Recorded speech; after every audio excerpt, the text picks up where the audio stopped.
How to Turn Your Imagination into Income. I've been reading this book by Wallace Wattles, The Science of Getting Rich, that looks at it from an esoteric perspective and reveals secrets that successful people will never reveal to you for fear of being seen as woo-woo or being out there.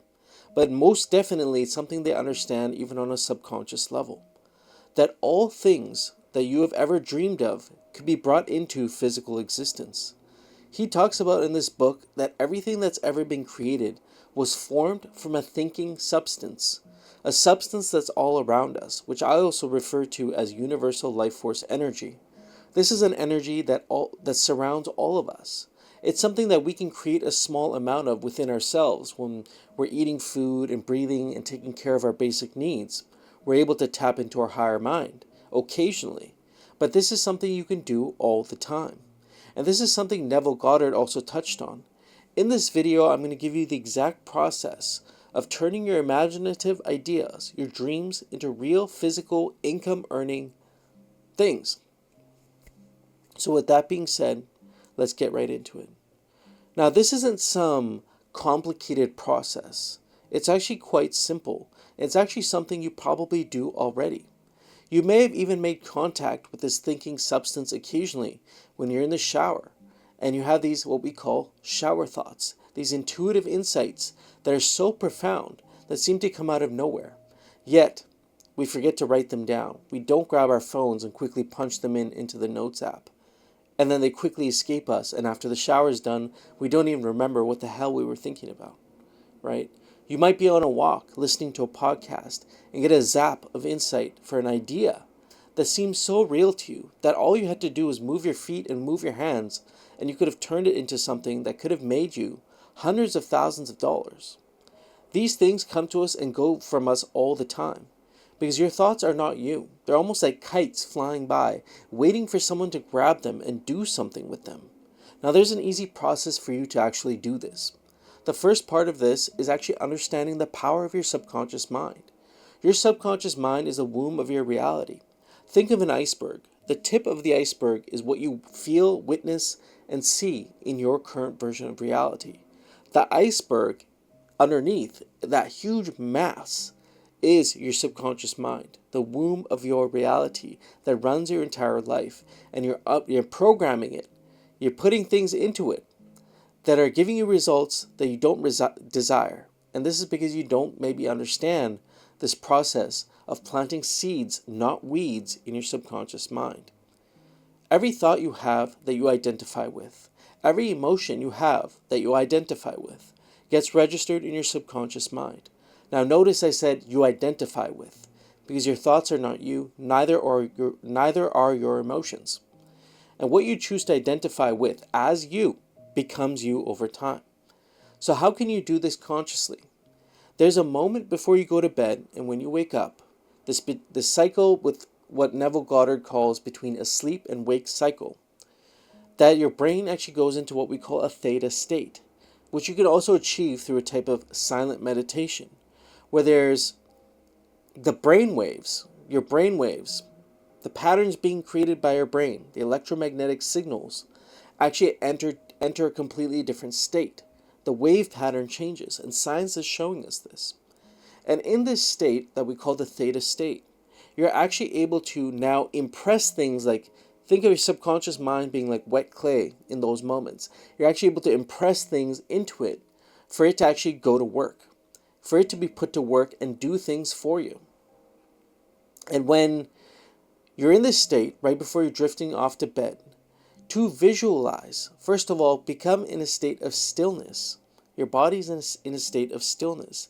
And to really visualize the thing that you desire.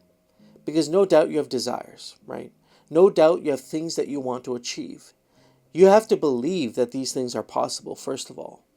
But after you have gone past that point, and you have an abundance of purpose and meaning behind these things, to visualize in every detail before you're going to bed. And now you'll be planting a seed in your subconscious mind. At this point, there's nothing more you actually have to do. In fact, just forget about it. And do this maybe even a few nights in a row. Don't put an excess amount of importance on it. It's just an exercise that you're doing. Because when you're in a state of stillness, when your body's not moving, your mind's not moving, you could literally be anywhere, and your subconscious mind will believe it. And it'll have to make that thing true in your physical reality. So then after that, it's all about just listening. You just have to listen. When you're on that walk next time, when you're in the shower, listen to your higher mind. This is not your lizard brain that's seeking anger, fear, sex, and food. This is your higher self. This is your higher mind that desires to bring the very things your subconscious mind is working towards into physical reality, and it will give you the plan to do this. The ancient people had a saying, heart, mind, guts.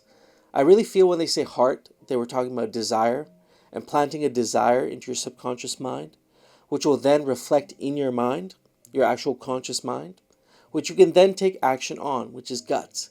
You need to have guts to take action. An idea is just an idea. It's nothing more than that. And the spiritual community talks so much about meditations and manifestations and different techniques, but the one thing I don't agree with is that once you have the seed of an idea and it becomes so clear to you, you need to take action. Because there's something called this guy Dr. K on YouTube says, he calls it urge surfing. He talks about urges, but what I'm looking at it as is when you have a desire to do something, you'll have that desire, it'll be a burning desire for a while, but after a while, if you don't do anything with that desire, it'll fizzle itself out. Now, he was talking about like masturbation and the urge around that and everything, but I think this also applies to your actual virtuous, positive desires as well. If you have a burning desire and you leave it, you just let it be, it's going to fizzle out and maybe someone else will take action, and then you're going to feel the burn because you're going to say, I had that idea before you, but you didn't do anything with it. Take action. Many people wait for clarity before they take action, but the clarity will not come through action. The clarity will come through action. And once you take action, it's a certain type of action. It's not just going forward and, well, it is actually just kind of going forward and doing it. It's an imperfect type of action. It's an imperfect action.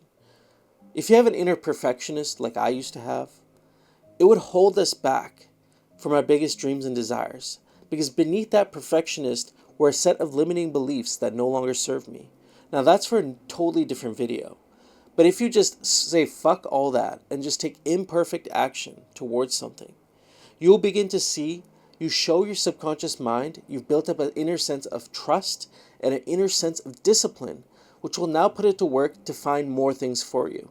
And like a sort of assistant, like a little worker, you're putting it to work every night, and it's finding more and more things for you. And as you take imperfect action, you'll get more clarity. Then you can plant more seeds. Then you can take more action. Then you'll get more clarity. And just like that, before you know it, you'll have all the pieces for an idea that has the ability to completely change your life. Now I challenge you to do this process for just 1 month. And perhaps I'll even put a little write-up together for you where you can actually follow this simple process every night and watch how your life changes in 30 days. And another recommendation I have is this book right here, The Science of Getting Rich. Even if you hate reading books, which I recommend everybody should try and read something every day. This book's like 94 pages, and it gives you a complete blueprint on how to do this. And even if you don't read it, I'll probably make more videos on it anyway. So stay tuned. If you're not subscribed already, definitely hit that subscribe button. Check out the links below. Until next time, peace.